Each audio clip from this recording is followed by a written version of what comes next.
Welcome back to IG's second live crypto chat. Now, cryptocurrencies have been on the climb since the last show a couple of weeks ago, though they are sliding again today. Bitcoin, well, it's risen 70% since its low 3 weeks ago. Ether and Ripple around 50%, while Litecoin has more than doubled.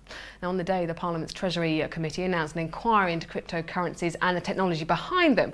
We'll be discussing the opportunities opening up to financial institutions from blockchain and the security of the chain. We'll also be talking about the second largest crypto, Ethereum, and cryptocurrency regulation.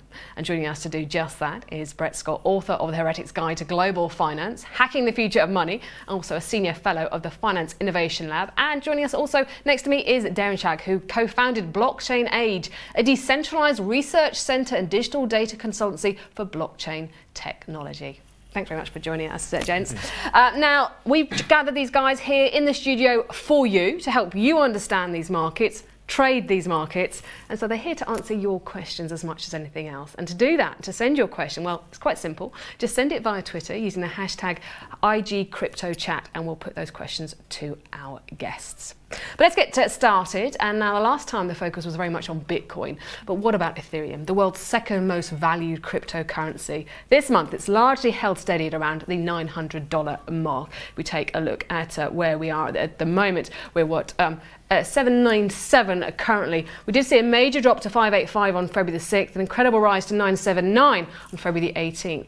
But while it's not a heavy hitter when it comes to valuation, and it's unlikely ever to be, there are many who believe this popular cryptocurrency brings much more to the table than Bitcoin ever could. In fact, it's also been referred to as the next Facebook, the App Store for blockchain, which we'll go into a little bit later. Now, Ethereum and the projects around it are what we're discussing now. Thanks, gents. Is it the next Facebook? It could be. It could be. It could be bigger than Facebook as well if it all goes right. So in terms of blockchain technology, anything's possible. Of course, this is my own opinion. Yeah.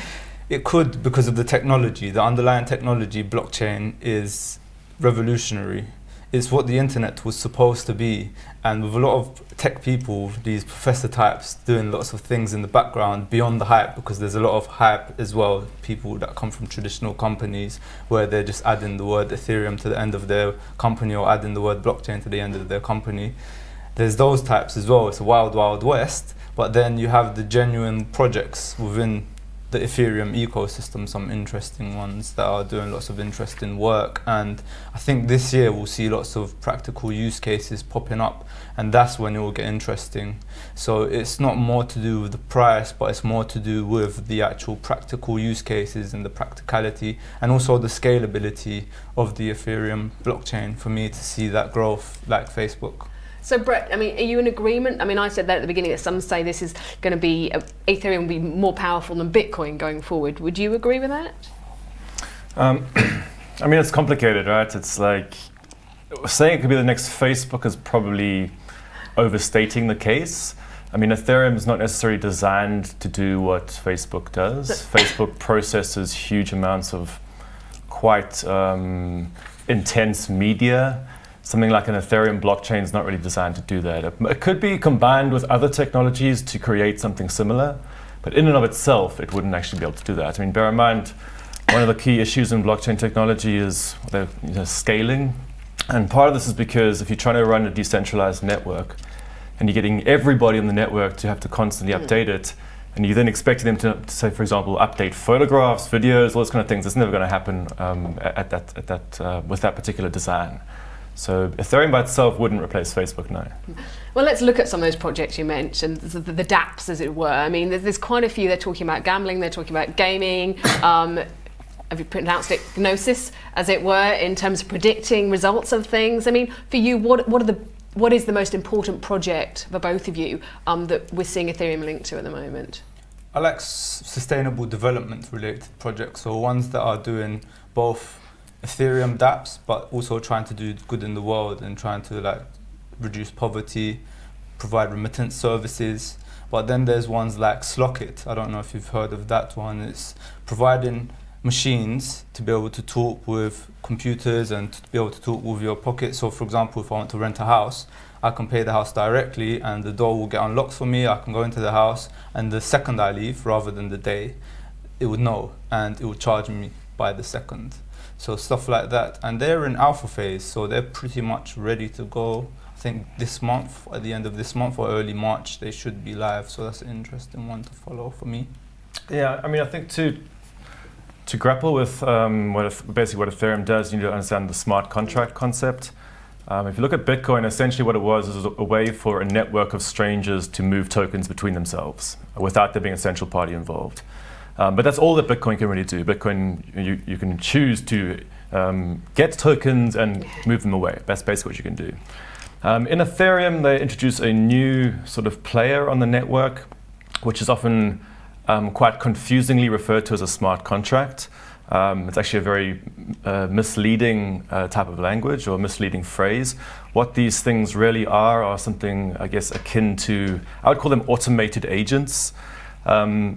The closest sort of real world example of this in the physical world is something like a vending machine. Okay. So if you approach a vending machine, it basically is programmed to behave in a certain way if you interact with it. So I put a coin in, it gives me a Coca-Cola. So it's an automated agent that as you interact with it, it enacts a contract. And you can do a similar thing with Ethereum. You can put these players on the network that if you interact with them, they'll automatically do certain things. So for example, the biggest use of Ethereum right now is for ICOs, which is basically you set up almost like share vending machines. So you set up a robot node on the network and you say, if you give this money, it'll give you some kind of share token or it'll give you some kind of membership token to some other thing. So all the craze around ICOs is to do with those Ethereum the question of ICOs also raises up the regulation, and one of the conversations here tonight will be about regulation. We've had quite a few questions about that. We had the SEC saying ICOs, initial coin offerings, are very much IPOs, therefore they should be subject to the same regulations as IPOs to protect the investors. I mean, do you agree with that? I know there are some countries who don't and are looking at it. Spain, for instance, is currently looking at that at the moment. To an extent, I agree with them because some ICOs are very similar to IPOs. Then there's utility tokens and there's currency tokens and all sorts of commodity tokens, ones that are similar to gold. A lot of people say Bitcoin is similar to gold, although initially Satoshi Nakamoto wanted it to be like cash. So there's lots of differences within each ecosystem and each blockchain protocol. So they'll have to treat each one individually, so rather than as a whole collective and just brand all of them as securities or currencies. And I think they should stick new rules to them rather than bringing in old rules and sticking old rules to new things. So that's why it's important to be bespoke about this. Yeah. Now, one of the questions, well, some of the questions coming in, thanks very much for the hashtag IG Crypto Chat, don't forget if you want to send them in, is about ETFs. And, you know, one of them says, will there be an Ether ETF, and are ETFs the way to go in terms of when you're investing in cryptocurrencies? I think ETFs already exist, as far as I know. I think there's Swiss companies that are providing ETFs or like structured products of various sorts. I think they go both long and short structured products as well. So one of the guests, the question says, why do people care so much about an American one when there are already Swedish ones out there as well? Yeah, there's Swedish and there's Swiss, and I don't know where else they've launched them. But I haven't studied those in depth, but basically I guess they're either going to be backed by physical, well, not physical, they're going to be backed by the direct tokens, or else potentially backed on some kind of derivative structure. I don't know. Is that the way to invest in them? Is that I mean, for you, which way? It's an interesting question because, I mean, I'd be intrigued to see the effect on the price of having sudden big ETF markets come into this, because it potentially would open it up for institutional investors, which could create a whole new sort of game in this, because institutional investors don't want to buy directly in these markets, right? So they would want to go through structured products or ETF products, and that poses some interesting questions as to how it would impact the actual pricing in the markets. Talking of pricing, questions just come in and says, is it possible for Ether to surpass Bitcoin? I mean, the prices. I mean, I said at the beginning that it's unlikely to. In your opinion, is it? Anything's possible. If a DApp comes out with mass usage, being used as much as Facebook is being used, or even a smaller application that's maybe as popular as Twitter or something, then it's likely it could anything's possible. Does it have a longer lifespan because of those projects and the DApps, do you think? I think they both have long lifespans because they're distributed technologies. Yeah. Even in the worst case scenario, I'd think that they would be low price, but they could still exist. But I can't speak. I mean, among the crypto communities, you have a lot of internal battles between these, and bear in mind, Ethereum is not the only attempt to do this kind of thing. People who are like really hardcore into Bitcoin will argue that Ethereum, basically Ethereum tries to open up the functionality of blockchains to a much wider range of things. But in so doing, it also opens up far more security flaws. So people who are into Bitcoin will say Bitcoin's much more secure, it's much simpler. In a way, it's much cruder in a certain sense, but that's what makes it very easy to actually ensure that it's not hackable. Whereas Ethereum has far more opportunities to break down. So that's where some of the ambiguity comes in here. I'm going to, we've got so much to talk about. I know we're going to run out of time as it is. You mentioned smart contracts. So I want to move more onto the blockchain because it is the technology behind these cryptocurrencies which is the key thing. And because while Ethereum, Bitcoin do grab the headlines, it is that technology behind them that really is a key, which is why it's important to understand exactly how it works. So Jeremy Naylor just has a quick breakdown of blockchain and indeed a better understanding of it. Blockchain technology underpins cryptocurrencies, including Bitcoin and Ether, and has the potential to revolutionize established industries and practices. Simply put, it's a record of data that's distributed across a network of computers, meaning there is no single point of failure. What makes it unique is that there is no central authority in charge of the blockchain file or the data it contains. Instead, each computer keeps its own copy of the file, and any update requires the approval of a majority of machines in the network, making it nearly impossible to hack. What's more, information in the blockchain is linked together by cryptography, complex mathematics, meaning that even the smallest of changes will break the entire chain and be rejected by the network.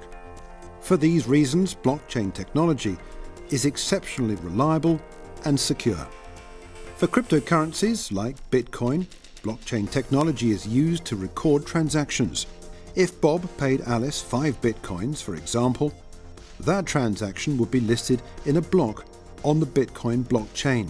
But the blockchain's potential is practically limitless, as it could be used to store any type of data, including documents, photos, or computer code, or even to build secure systems.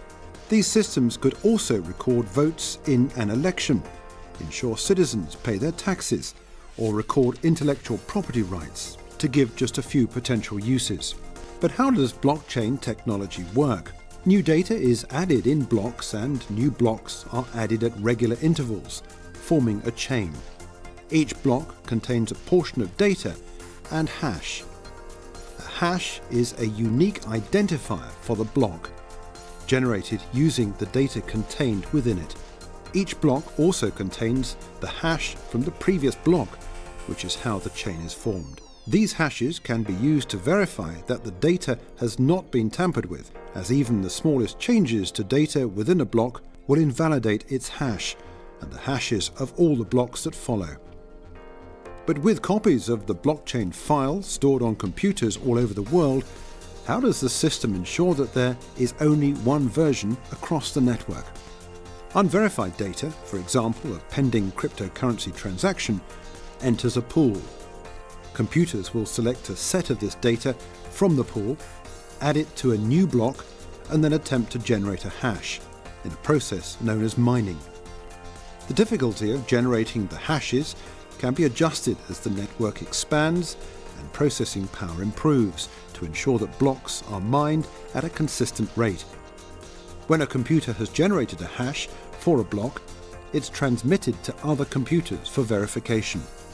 The mathematics involved ensures that hashes are difficult to generate, but easy to verify. Once a computer has verified the new block, it updates its copy of the blockchain file.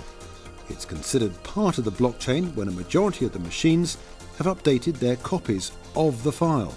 The computer that generated the hash for the new block is then rewarded, for example with new bitcoins, which are said to have been mined. With so much potential, we can expect to see blockchain technology disrupt many industries and markets in the near future. Let's turn to the opportunities opened up by blockchain. And one of the really interesting things is that, we look at JP Morgan CEO Jamie Dimon, and he's vehemently against Bitcoin, but actually he's come out and said that he sees the opportunities from blockchain. And that's kind of really crucial when we look at that in this environment. Yeah, so blockchain technology is the underlying technology. So of course there's lots of opportunities, but I think with Jamie Dimon, he at first called it a fraud, which was wrong.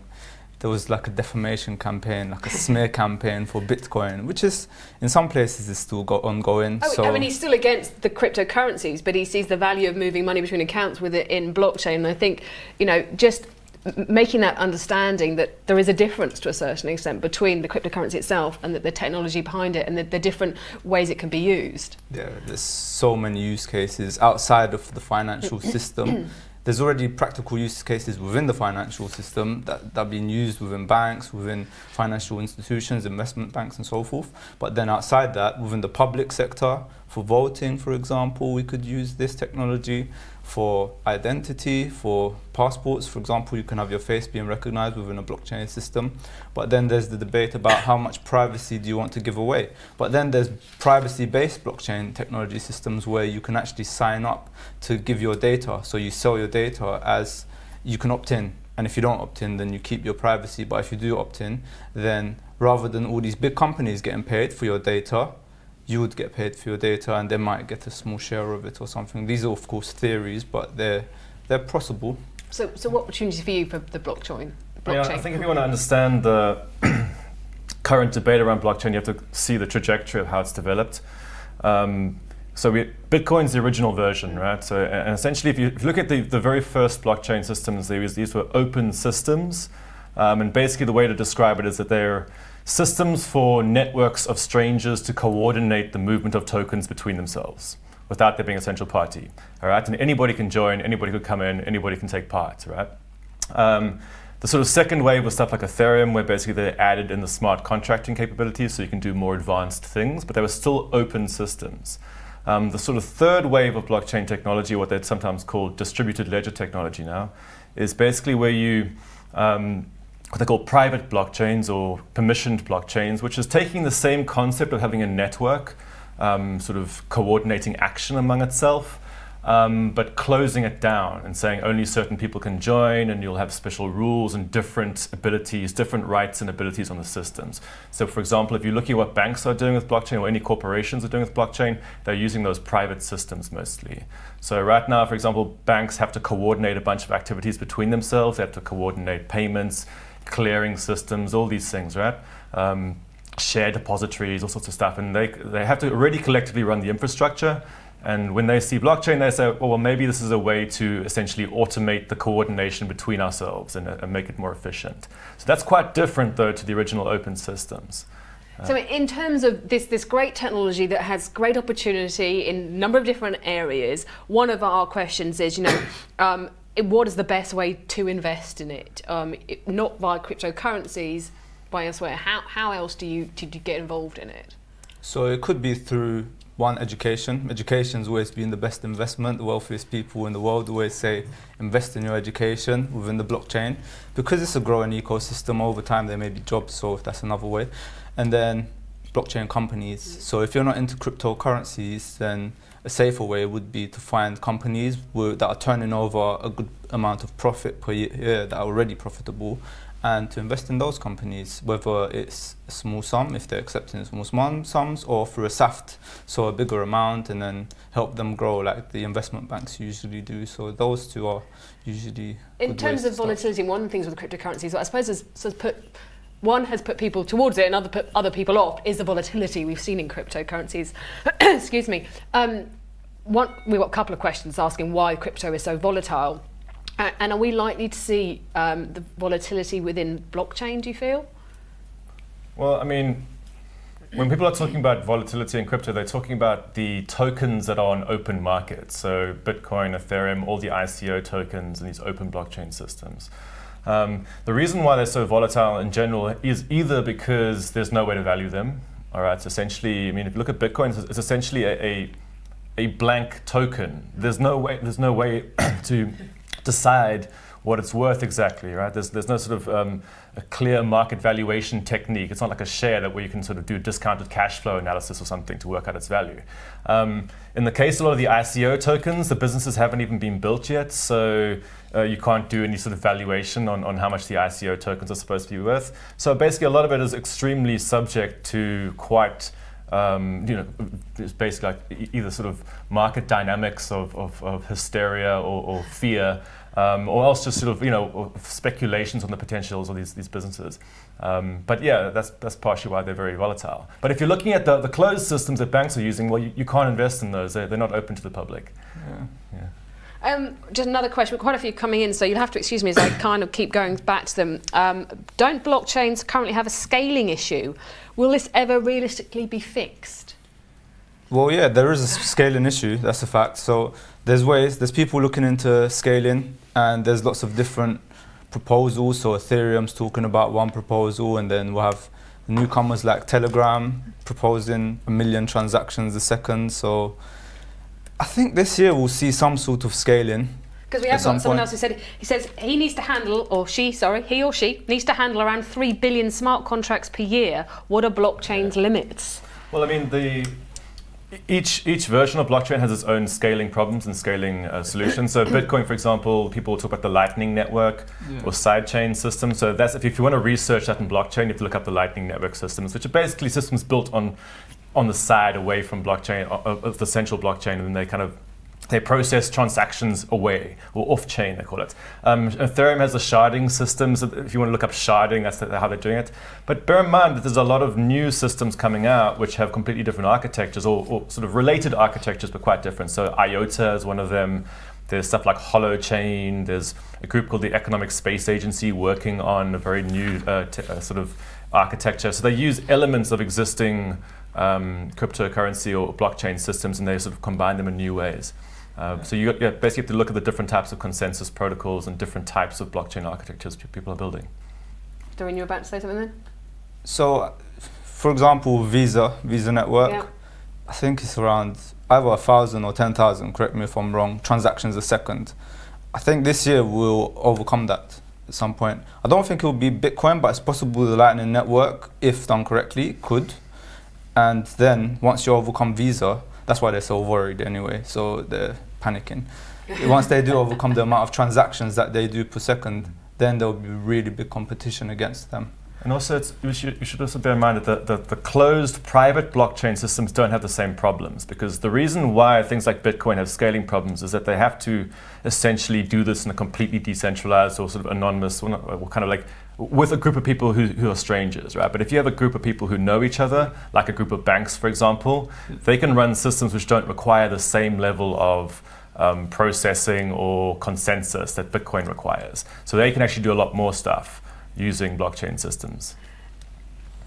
With the adoption by central banks, more and more central banks, we are seeing some around the world adopting it.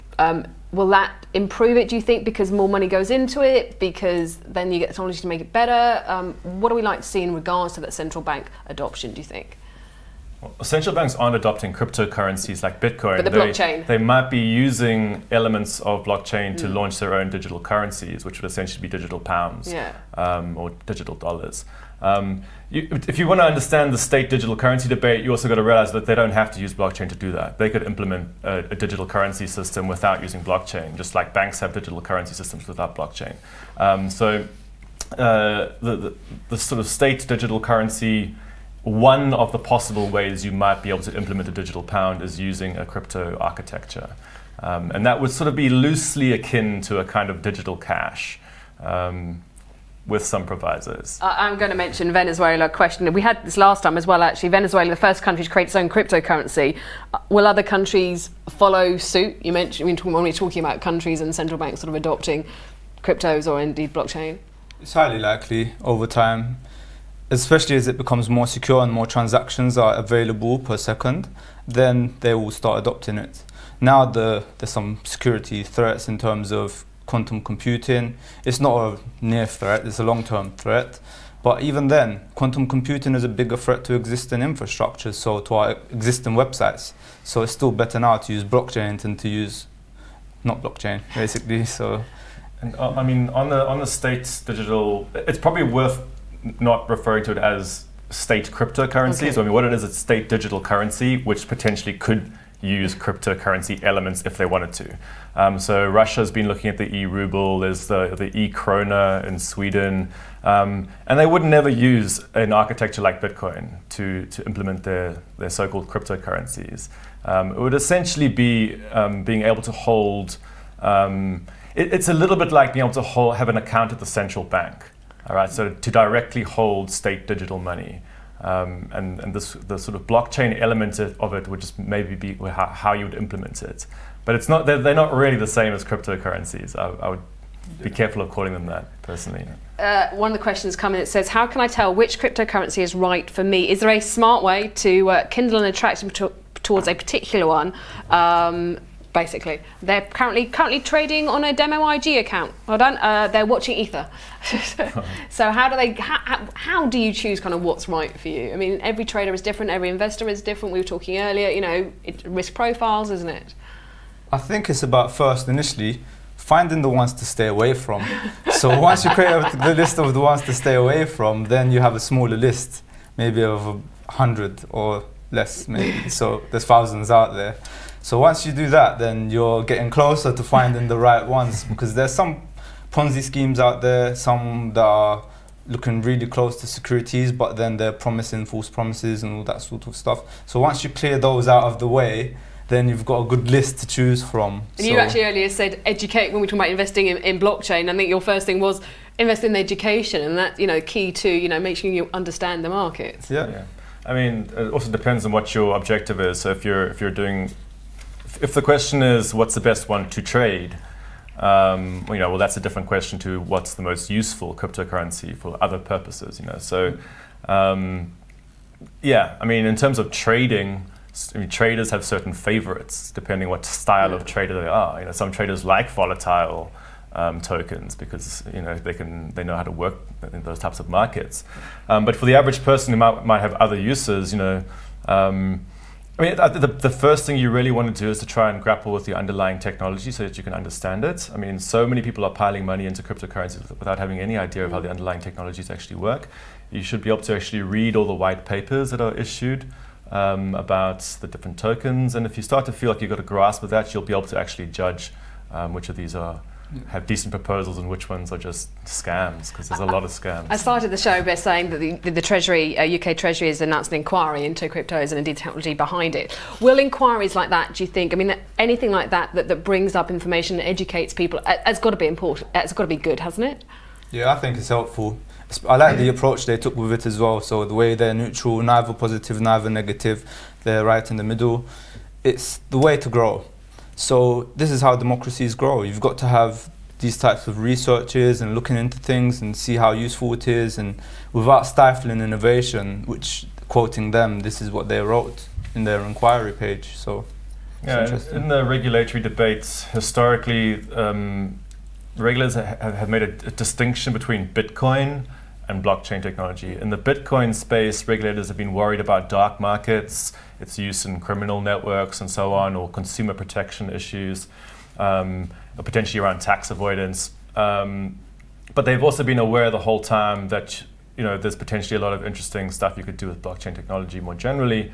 I guess the main sort of regulatory debate right now is probably around the ICO space, with initial coin offerings, which look a lot like unregulated securities issuances, and I think securities regulators, we're looking at that very closely right now. We are actually out of time, but I have got loads of questions, so how about we do some kind of quick fire ones? Is that all right if we kind of go through them? If many computers involved in updating transactions, does that mean a time lag? If so, how long? And is the danger of computers crashing? Because I mean, it takes an awful lot of power to mine these cryptocurrencies. Yeah. I mean, the Bitcoin system's designed to take time. That's how it works. It's designed. I mean, the mining process in Bitcoin is especially designed to slow it down. But that's once somebody's actually worked out or updated the ledger, that's very quick to then distribute the new version of it. But yes, it takes a lot of computing power, depending on what design of crypto you're using. Talking of computer power, one of the questions is, will the government step in if they start seeing an environmental impact because of the amount of power needed to mine these? Yeah, so they will, and they'll have to. Look at Iceland, for example. They're talking about they're not getting a lot of money from a lot of these companies in terms of tax, but then they're using up a lot of electricity. So what they could do is they could increase the tax for these companies, but not the tax in the sense that their yearly corporation tax and so forth, but they can, for example, tax them on their electricity. So however much electricity you use, if you're a crypto company, then we'll charge you 20% more. So just bear in mind that the reason that Bitcoin uses up so much energy is it has a very particular consensus protocol called proof of work. There's other consensus protocols that you can use for crypto that don't do the same, that don't have the same energy needs. So it's you have to be careful to distinguish between those different types of consensus processes. Okay, what are the three biggest risks to crypto, and what are the three biggest potential positive drivers to crypto? Who wants to take that one? Yeah, so I'd say quantum computing is a risk. Yeah. So it's a long-term risk though. Yeah. We've still got a long way to go. And over time, it could be able to decrypt a lot of these wallets, especially the bigger wallets that have lots of money inside them, billions. But the thing is, we're still a long way away from that. And if it could decrypt your crypto wallet, then it can easily decrypt your bank account. So yeah. I'd be more worried about my bank. Because one of the other questions is about hacking. You know, we talk, you know, how possible is it to, or when will it be possible to hack blockchain? How secure is it? These things can already be hacked. So yeah. I mean, Isn't it the wallets that can be hacked rather than the actual blockchain? Than the yeah, currencies? I mean, like if you're designing security systems, you either want to make the code unhackable, or else you want to make it uneconomic for an attacker to actually attack you.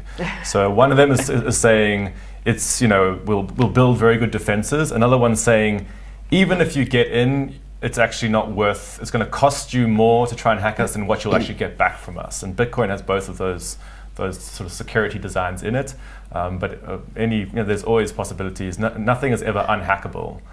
So those are the biggest risks in terms of the positive. The other opposite side of that is that what are the biggest drivers for cryptos and indeed blockchain? Yeah. So do you want to go? I mean, there's many drivers. I mean, again, it depends on what area. In the realm of corporate blockchains, the drivers are companies trying to cut costs and drive efficiency. But you know, in the sort of open blockchain systems, actually, there's a lot of, I guess, idealism and sort of creativity. People just like the idea of having a new type of thing to work with, and a lot of entrepreneurs enjoy that. So there's a lot of creativity going on. I guess the risk is that many of the solutions being proposed won't necessarily work. But I think we'll see in the next year or so how many of them actually maintain, you know, stand the test of time. I have a theory as well. It's called the 4 pillars of blockchain technology, and I think these are the 4 main drivers as well. So one of them is the automation, so you're automating a lot of things.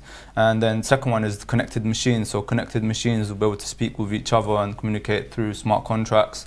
And then the third thing is also the reduction of fees, so because you're reducing a lot of intermediaries, so a lot of jobs may get lost, but over time a lot of people will improve their quality of life. So it's that, you know, what's better, losing your job or improving your quality of life. And then the last one is the security. So it really does improve lots of security. I'm going to end on a question with Venezuela, because there's a few on here. It says, Petros backed up by Venezuelan oil reserves is a valid statement. Why not? Is the new Petro in Venezuela cryptocurrency? What are the regulations for the new currency? I think they're merely trying to overcome sanctions. And this isn't what blockchain technology was created to do. I think they'll get cracked down over time. It's most likely, my opinion, but I think it will fail. But hey. I mean, I haven't studied the Venezuelan oil-backed crypto yet, but I guess to understand it, you'd have to know the geopolitics of their situation. But I think that the key, if you're reading anything about blockchain technology in the news, you always have to take it with a pinch of salt and kind of like dig down into the you have to dig down into the architectures that have been proposed to see if they're really going to work. Okay, we do have to leave it there, but thank you both very much, and thank you for sending in your questions as well. Our guests, Brett Scott, Senior Fellow of the Finance Innovation Lab, and Derin Cag, co-founder of Blockchain Age. Now, you can continue with the discussion at the IG community on the IG Crypto Chat thread. You can find that at community.ig.com. Before we go, also some good news for cryptocurrency traders. IG is extending its weekend trading hours to start at 4 a.m. on Saturdays. That's from the current 8 a.m. start time. That comes in on Saturday the 24th of March. So you can trade Bitcoin, Ether, Bitcoin Cash, Gold, Ripple and Litecoin even earlier from on Saturdays from the 24th of March. You can also, of course, trade the weekend FTSE 100, weekend Wall Street Index and the weekend Germany 30 Index as well. But that's it from us. Thanks very much. Thanks again for sending in your questions. Thanks again to my guests, and happy trading.